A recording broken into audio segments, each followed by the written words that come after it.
Kekasih Tuhan, hari ini kita akan merenungkan firman Tuhan dengan tema karunia memberi. Maleakhi 3 ayat 10 menjadi ayat pokok bagi kita.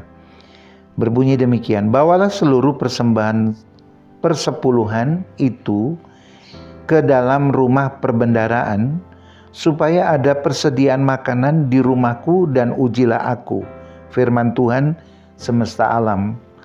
Apakah aku tidak membukakan bagimu tingkap-tingkap langit dan mencurahkan berkat kepadamu sampai berkelimpahan?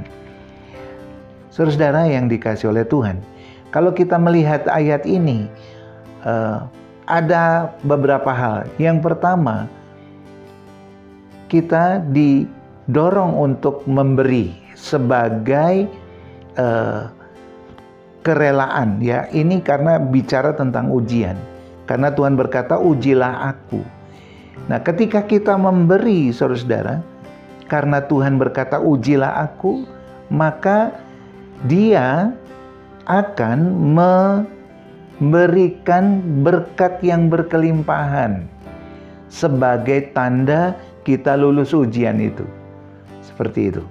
Nah, ada beberapa hal ketika kita harus kita memberi, ya saudara. Yang pertama adalah memberi itu merupakan pelayanan.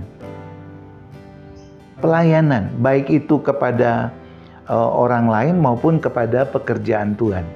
Yang kedua, Anda akan digerakkan di dalam hati Anda untuk memberi. Itu sebagai kekhususan, saudara. Karena setiap orang, ya, jemaat Tuhan atau siapapun yang sebagai tubuh Kristus itu akan memberi berdasarkan kerelaan yang digerakkan oleh Tuhan di dalam hati kita. Itu dalam Bilangan, saudara, 15 ayat 3. Dan juga saudara, kalau kita melihat bahwa memberi itu juga harus bersukacita, karena kita memberi itu kepada Tuhan, ya, melalui orang lain, melalui gereja, tapi tentunya harus dengan bersukacita. Ada satu yang cukup menarik, saudara, dari peristiwa memberi ini, yaitu di dalam Matius 12 ayat 43 sampai 44. Seorang janda yang memberi dari kekurangannya dan diberi apresiasi oleh Tuhan, ya, dan itu merupakan kemurahan hati yang sejati.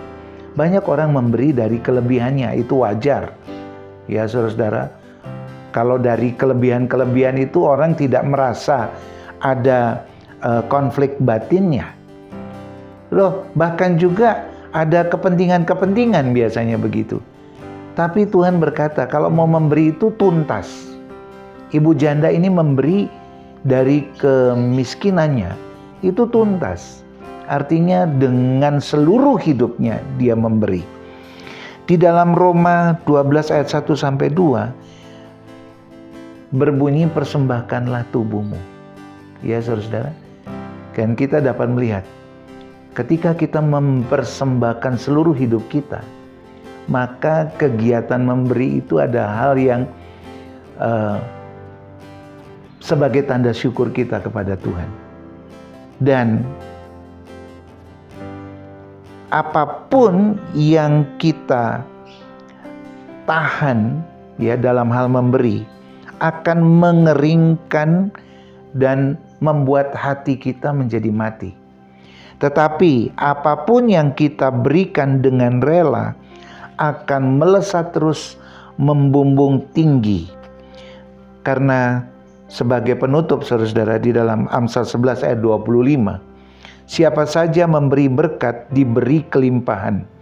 Siapa memberi minum, ia sendiri akan diberi minum. Ujilah aku, maka aku akan membuka tingkap-tingkap langit dan memberkati dengan berkelimpahan. Itu janji Tuhan kepada saudara-saudara. Nama Tuhan dipermuliakan.